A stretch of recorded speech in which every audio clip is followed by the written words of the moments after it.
Billy, it happened. I can't believe it. Steve Yzerman not only had a plan, but he had a plan better than anything we projected in our last video and any of the times we have spoken in the last week about what could happen here. Yes, like Please, beyond. I want to hear. I don't even want to. Please just tell me the deal again. Tell me what happened today. So it was a 24 first that's conditional, a 24 fourth, Dominique Kubalik and Donovan Sabrango straight up for Alex DeBrincat. So the Wings get their hopeful goal scorer. There's the speculation that everybody's got of, will he ever hit 40 again without someone like Patrick Kane with them? But suddenly, there's not as much pressure to be a 40-plus goal scorer when this is the return. And the contract he got, you didn't say the contract, I don't believe. The contract, 4 years at 7.87 average annual value. That's such a tremendous deal. 4 years. That's incredible. I really don't know how Yzerman pulled off such a deal that it's such low risk on Detroit's side compared to what we were predicting. Yeah, and to just add a little more less risk to it, he has a 16 team no trade list. So if this goes down poorly, you still have half the league. I'm just playing, worst case scenario here. Still have half the league to put it off to, but we did give up some decent things over to Ottawa. I think the heart of the trade is the first round pick, and just for the conditions on it, we have the ability to send the Boston or the Detroit one. I know you and I were already debating, like, which one do you pick? And I kept saying, like, I don't know. This like, conditional, Boston could be this out. is the most complicated conditional I've seen in hockey for sure. Yeah, so like we were already debating, like, we believe that those should be like close in value. We're competing for like a 7th spot. Boston could fall out. Like, they had the greatest season ever. I understand that, but those were absolutely destroying expectations set on them. And you could see yourself both in the playoff race. So Steve covered the bases and said, you know what? If one of us has a disappointing season, we're going to be able to send the worst of the 2 picks. But on top of that, and to get in the complexity, if the pick is top 10 from Boston, Boston can keep it. So if they have a huge letdown season, they can say, nope, we're keeping our top 10 this year. Detroit gets the 2025 first. And then Detroit has the option to either send Detroit's pick this year or Boston's pick next year. So to be clear, if Boston lets us keep it, essentially, then Detroit has the option of whether to keep it or to swap. Yep. Which one goes to Ottawa. So again, even though you're giving up a first, which we discussed, we both believed a first would need to be involved to bring in DeBrincat, but to be able to essentially pick to pick which one it's going to be later, I guess I'll let that kind of segue, like my shock. I'll let that segue into what I want to talk about. DeBrincat really had to be, this is just my prediction here, my guess here on what happened. I would have to imagine DeBrincat was on Team Yzerman in this deal. It doesn't feel like, to see everything that just happened, to see the trade that got made and the signing that got made, it doesn't feel like this was Yzerman versus agent and DeBrincat versus, Ottawa, Dorian. It feels like DeBrincat kind of was standing there in this trade, all 3 of them in the room, and then turned and stood on Yzerman's side of the room and said, Dorian, we're getting this done. I'm being a Red Wing. And I'm not trying to, I know that sounds super cocky, but that is not the attitude we had a couple days ago when we discussed this. I'm just looking at what we have here. We have an incredibly, incredibly low risk, favorable re-sign that DeBrincat has just inked with the Wings. And the trade wasn't even like devastating. It includes none of the names that we were afraid to lose. Yep. Kubalik, we both like Kubalik, and especially you were high on Kubalik having high potential to maybe be a 30-goal scorer next season, just based on how we've seen him progress here in Detroit. And he very well could do that on Ottawa. Yes. But to not include any of those other names, all I can think of is I almost feel bad for Ottawa and Dorian. It feels like they must have been working against DeBrincat and Yzerman in this, and they just couldn't get any, very much bend in either direction. I think Ottawa got some good value out of this. I'm just so shocked that we're sitting here as Wings fans. You and I both thought we would be sitting here going, man, I'm glad we got DeBrincat, but I really, really liked insert name here. And yeah, I'm with you. For 100%. it to be Kubalik, I'm shocked. I'm shocked that Kubalik ended up. We thought Kubalik would be the add-on name. That's the better way to put it. For Kubalik to be the main name in the return catches me way by surprise. What do you like? Are you with me on all that, or if tell me what you're thinking there? A bit, but Derek Lee, our friend over with the Senators right now, did shed a little light into their scenario in that they are looking to save some cap, and Kubalik saves them some cap, and finding a middle six winger fits their style pretty well. And they have a lot of contracts coming up. That means that their priority were the picks. So the big selling price to them is that conditional first. Getting a fourth, that's pretty negligible. I think that's just kind of like a do this for me kind of deal. And Sebrango, I don't think hopes are too high on him, but you get your middle six. And the big thing for the Senators was that they are probably going to sign Tarasenko, opening up the cap space. Getting rid of this drama already in their entire organization opens up Tarasenko. A lot of that has been linked there. I don't think they got fleeced. I don't think that Detroit just put the bag over their head and said this is the deal. But I do think it was a double strong arm situation. DeBrincat strong arming Dorian, saying, "I'm going to Detroit. If you can link me to the Islanders, and the Islanders can offer you a better trade of Wallstrom and Dobson and all they could offer you the world, right? But I'm going to add on to that, or to kind of I agree with you. I think DeBrincat was completely ready to say, I'm going to look any of these other GMs in the eye and say, I'm not going to sign with you. Yep. And that, of course, is gonna tank the trade value that those teams are gonna offer back to Ottawa. But go on. I really think that's what it ended up being after looking at this result. Yeah, so he probably went to Lou Lamoriello and said, no, I won't do that. And teams are not willing to pay that price. I saw a lot of our comments on our last video. I'm sorry, guys. GMs are not willing to pay that price to bring someone in to put them through arbitration. It could be a 1-year deal, could be a 2-year deal. You don't know when you go in, and that's just simply not worth the price. But then I think that puts Steve Yzerman in a situation to be able to strong-arm DeBrincat. I think that he definitely wanted that 7-year deal. He even turned down such a big deal with Ottawa. And I'm guessing he wanted north of $8 million pretty easily.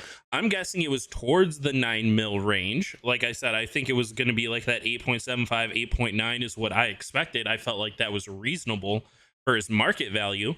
And Steve said, well, if you're only going to do this, and this is going to be the only place you can go, I can strong arm you into this deal while you're strong arming Dorian into this deal.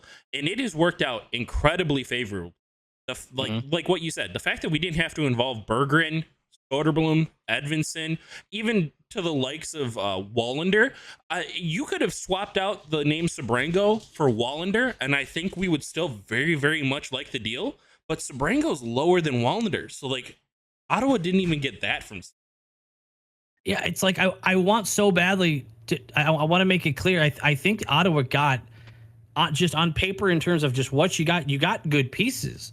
I'm just really surprised that we are sitting here as Wings fans not looking and being like, well, all right, now we got to hope this, Berggren doesn't bite us in the ass in a couple of years, or Edvinsson doesn't end up being a lockdown. I really, really thought if this was going to go through, it was going to be one of the first, probably the Boston first, and a name we really didn't want to hear. And as much as we like the name Kubalik, I really like that name.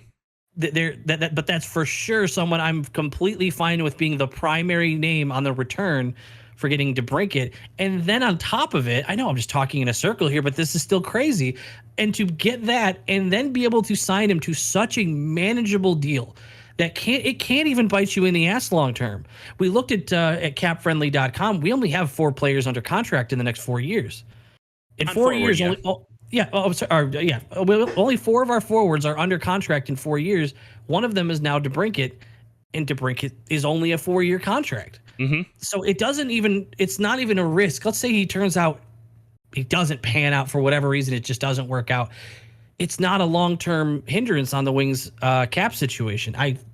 I'm so impressed and I hope more details come out. This is usually the time when some information gets leaked and they kind of go back and forth of, well, it turns out Ottawa was asking for this. So I'm really hoping we get some information and see, maybe we can see what Ottawa was looking for. Maybe it'll come out with the Islanders or the Predators or whoever else was supposedly in the mix.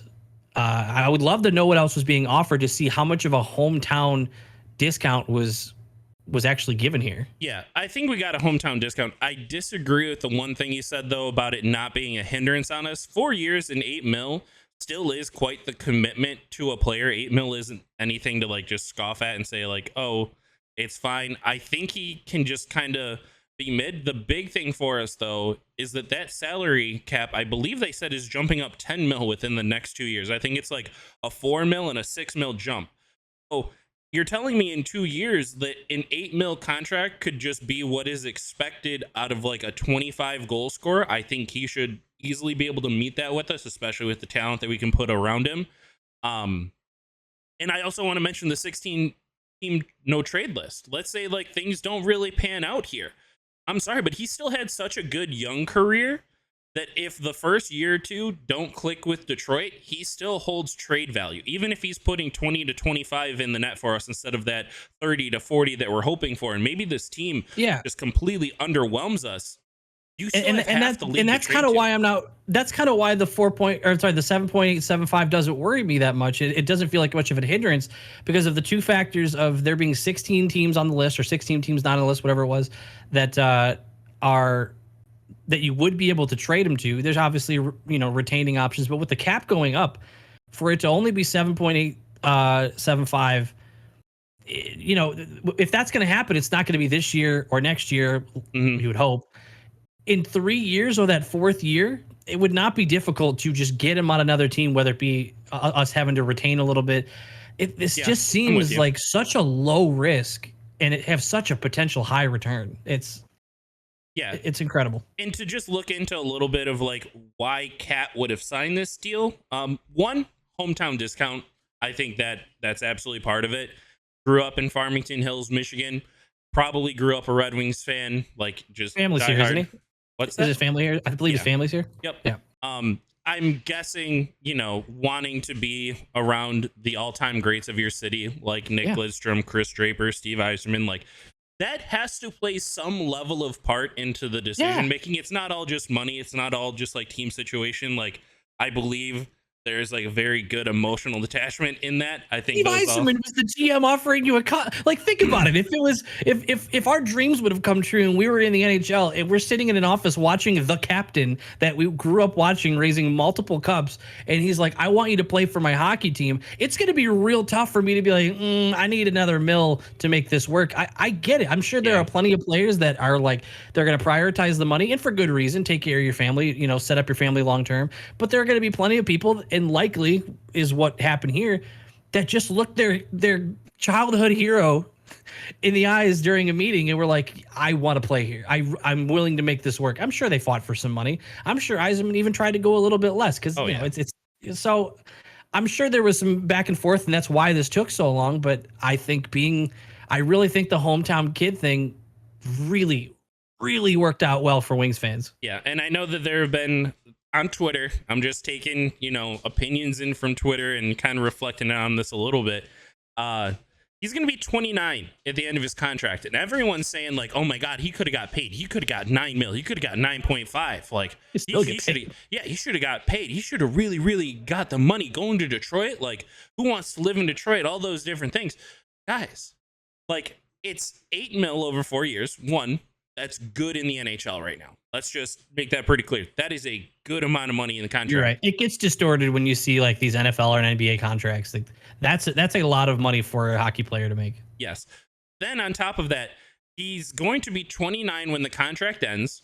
At that point, the salary cap could be up 15 mil, and then suddenly his 30 to 40 goal expectation per season, that could justify an 8-figure contract. You could get paid 10 mil. If it's 8 mil now and it jumps up 15, that could be a $10 million contract at the age of 29.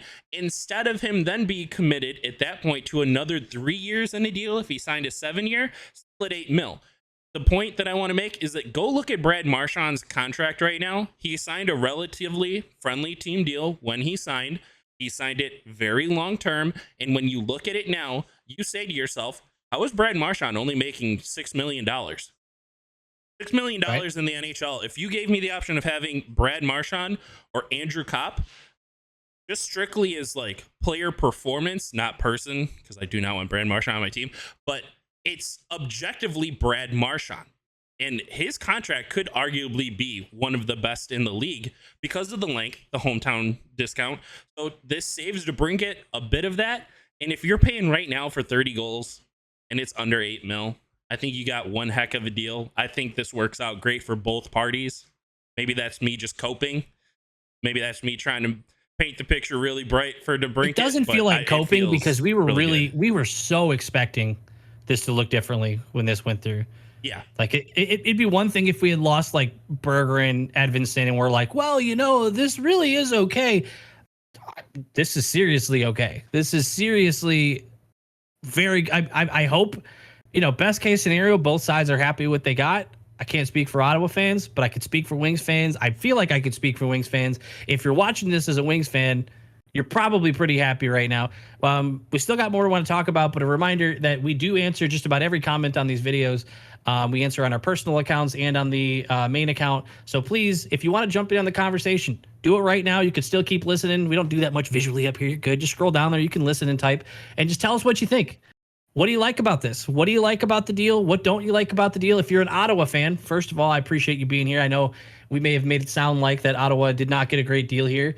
So for making it this far, I really appreciate that. Also, Ottawa fans, tell us how you feel. We would love to go back and forth and have a good discussion of what this looks like for both teams. So join in on the conversation, and we'll be sure to answer that. And speaking to those Ottawa fans, I do want to tell you a little bit about a couple of the players that you got in Kubalik. I know we briefly went over them earlier. He's got 1 year left on his contract. He held a 2.5 mil hit.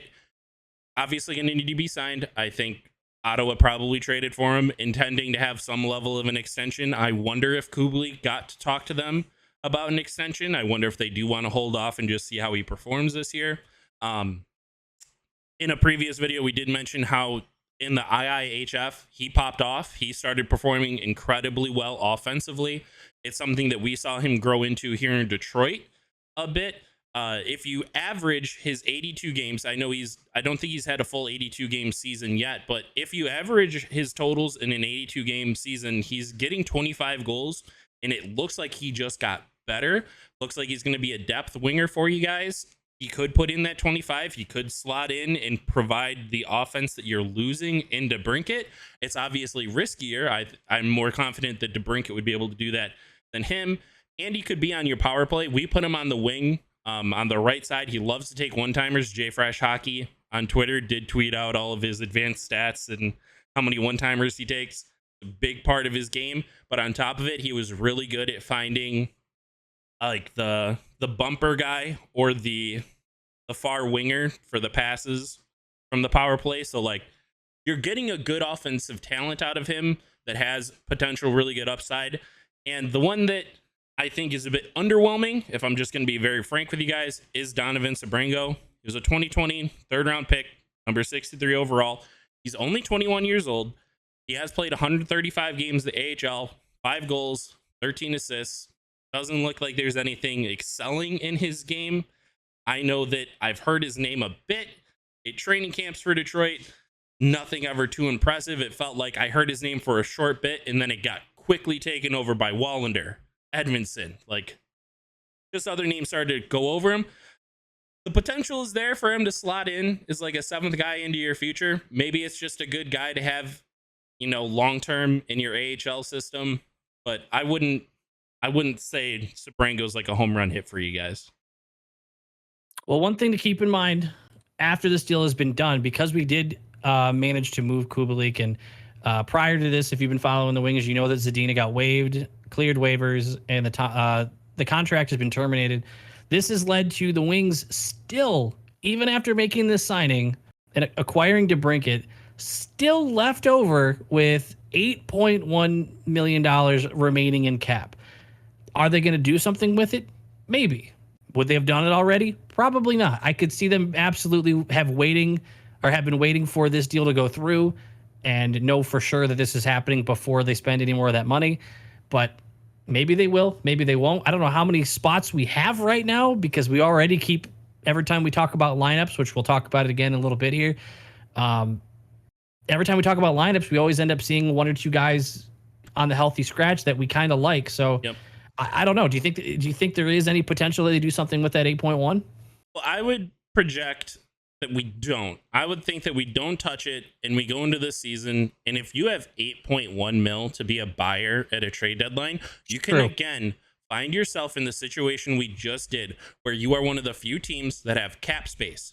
That means that, you know, so valuable. I'm going to paint the direct scenario DeBrincat in.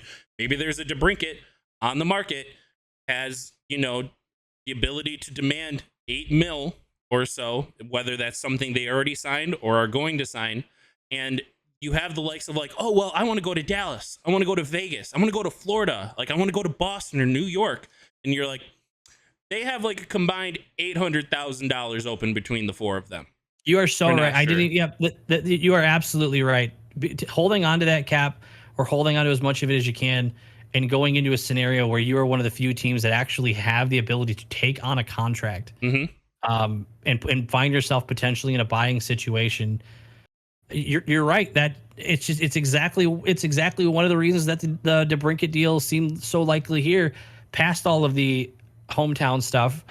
But the Wings were just the team that could do it. They didn't have to shave a bunch of players off their roster to make it happen. I would love to go into the trade deadline as a buyer and have all that. So, yeah, you know what? I was thinking, you know, maybe try to get another piece or something like that. If you're going to bring in DeBrincat, it sounds like you're in and you want to start winning now. Yeah, I'm totally with that. I'm totally with seeing what's available at the deadline then. Yeah, because I think by holding off, you give the players on this team the ability to perform and kind of prove where they are, show where they can be. And it allows you, you know, what is it, like 65% of the way through the season is when the trade deadline hits. You have a good grip on what your team is at that point. And last year we saw that Steve had the good grip that it was not our year. Potentially this year, you find a team. I'm just going to throw a team out there. I haven't looked at their roster at all. Minnesota very well could have a very underwhelming season. And they have some good players on some decently sized contracts. They're going like 14.7 mil in dead cap next year between the Parise and Suter. Just painting scenarios. If they need to start shedding cap and there's a player on a 1-year deal can fit into our system, we're the only option that they can do it to. It's better to get something for that player as Minnesota than nothing. And again, Steve Yzerman finds himself in the very nice situation of hopefully having cap space provides me a wonderful opportunity. Or we go down my very, very silly, very, very stupid dream scenario. Okay? I'm glad you're saying, I don't know what this is, by the way, but I'm glad you're very open about saying it's just a stupid, silly scenario. Josh, hit me with it. What is the weakest point of our team right now? When you look at the roster, what comes to you and being like, I'm not sure that's going to hold up and be the strong part for us to be able to make a playoff run? I would have said scoring goals, but we just got to DeBrincat. So I'll default. I'll either say defense or I'll say depth at goalie. Depth at goalie. Okay. There is. Man, I'm like, I want this to happen so bad. I'm just getting myself excited about it. Maybe I know where you're going with this now. Go ahead. There is another hometown Detroit goalie that does not want to go through a rebuild with their team in the Western Conference in the city of Winnipeg with the name of Connor Hellebuck, a Vezina candidate year after year after year after year. Let me tell you, his cap hit of 6.1 mil is wonderful. It is so good. It would allow us to move Husso to the back end. And let's just remember, they would want a good haul. You're getting a Vezina caliber goalie. We just talked about how we didn't lose Soderblom. We didn't lose Edvinsson. We didn't lose Berggren. You got all that money still in your pocket in terms of players. You're not wrong. So I'm just saying, bring another boy home, okay? It's been the narrative with DeBrincat. Bring Connor Hellebuck home. He needs another contract after. He's going to be 31 at the end I of was his going to say, contract. would this be 1 year? Is going into his final year or what? Yeah, he's going into his final year. But if he comes here and you have Hellebuck, Husso in net, I am 2 thumbs up from this guy scenario. And all I'm saying is, like, you have the cap space, you have the capital to send the 25 Detroit first. Like, just start sending them. Do you think Hellebuck Rams heck those picks, man? Do you think Hellebuck would look at the DeBrincat deal and be like, ooh, like, I kind of want to make more than that though? Like, I mean, maybe, but like at that point you have, I don't know. I really like it. There's some names that is Hellebuck full hometown kid, or did he just like go to college around here? Or he was he full hometown? Okay, I believe it was Commerce, Michigan. Listen, I don't think that is as crazy as you think. Well, now let me hit stage 2. I think it's not going to happen. I think it's because Yzerman isn't like for Yzerman to do what he's already done with DeBrincat was already extremely bold for what we've seen so far. With Yzerman has been very, put the seeds in the ground, water it, let it grow, and anytime anyone suggests putting a little extra, sprinkling some stuff to make it grow faster, or maybe digging up one side to kind of taking some risks on what you're developing, he has been, no, we're good. We're waiting.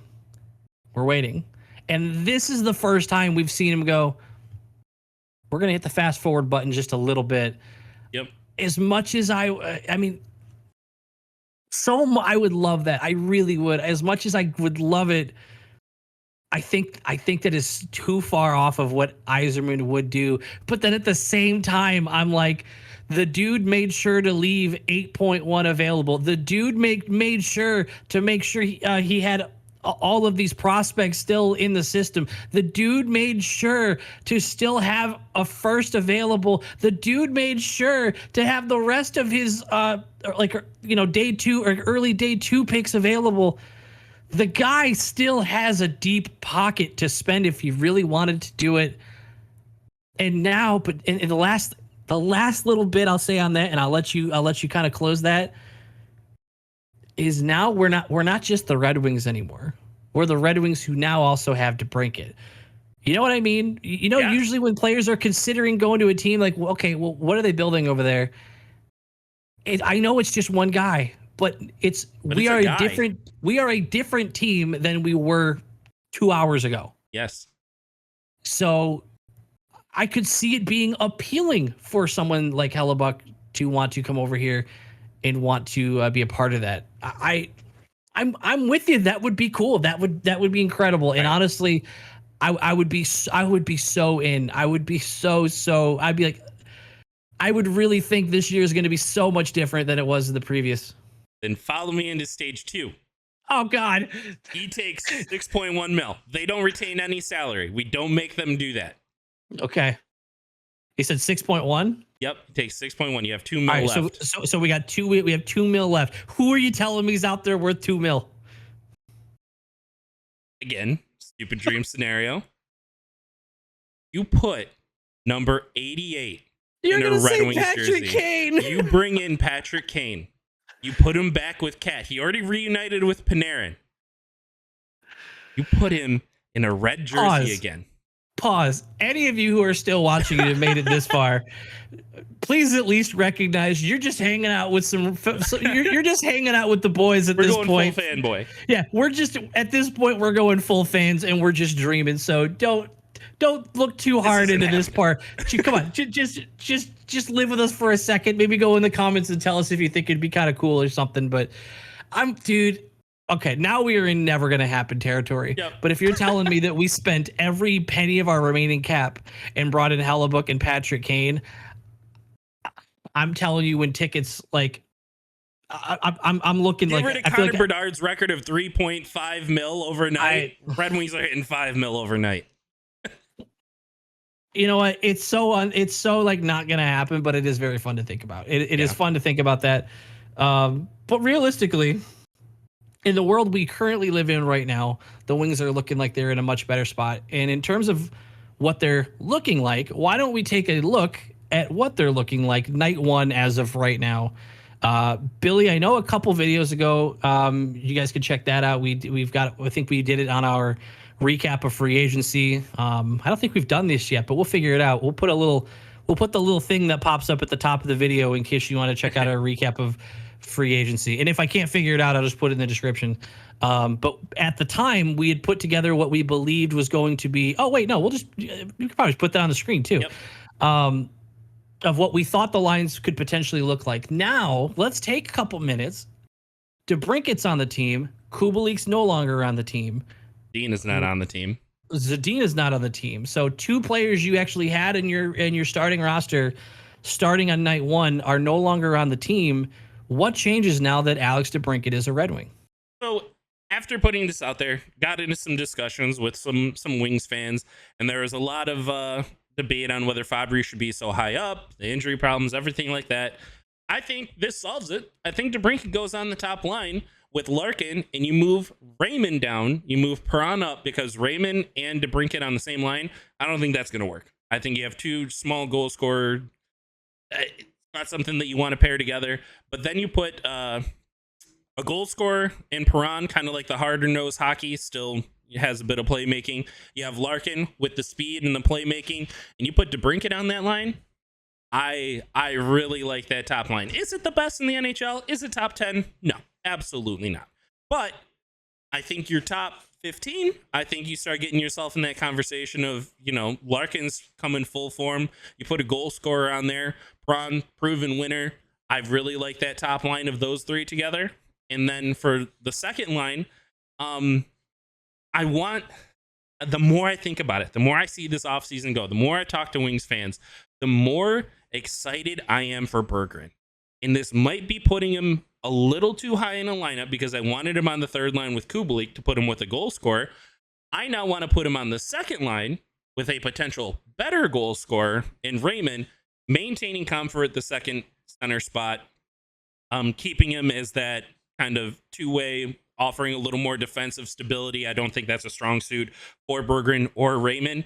There's a defensive liability in that, but I think the offensive potential of them is tremendous. I think Raymond being able to drop down a line is huge for him. I think not facing the top line defensemen of other teams could open him up a lot, could install a little more confidence again. So that would be my top 6. And when it comes to the bottom 6, I feel like that's when everything just kind of goes haywire. There are arguments you can make for everyone in every one of the spots. I don't want to dive into that again. I just want to look at our top 6, because the debates that open in the bottom 6 are just too crazy for me. Especially because we have no idea what's going on in practice. We have no idea who's got chemistry with who. We don't even know who likes each other, who doesn't like each other. Like, it's, we could sit here and play it like a video game all day. And this is, those top 2 lines, I would love to see it. But, at this point, how can you say you don't trust Yzerman's judgment on I'm sure he's sitting with Lalone and putting together what they envision, or maybe not. Maybe he's like, hey, Lalone, I still got $8 million to play with. Give me another week. Don't worry anything. Don't get too attached to any lines yet. He sends the group text. He's like, don't start thinking you're playing with anyone yet. They're like, oh my God, I'm going to be able to move down to the second line. Hold on. You don't know that. Okay. Well, I've been trying to keep an eye out, because this, by the way, as we're recording this just happened in the last hour. So I've been trying to keep an eye on Twitter in case something else came out. I don't see anything specific. I can't wait to watch this. It looks like there's a video of Ken Daniels. I guess he posted a video from his phone at home, I guess, welcoming DeBrincat or something like that. So, best caster in the league. If you guys are happy about this, if you're a Wings fan, I don't know how you're not happy about this, but if you're not, I'd love to hear it. Billy would love to hear it. Put it down in the comments. Have the discussion. We answer pretty much every single comment that isn't like toxic. If you're just trying to have a conversation, we want to talk Wings. It's the off season, so we're open to talk about dream scenarios. Some questions for you if you want to talk in the comments. What do you feel? How do you feel about the trade? Where would you put DeBrincat in the lineup? What do you want to do with the final $8 million?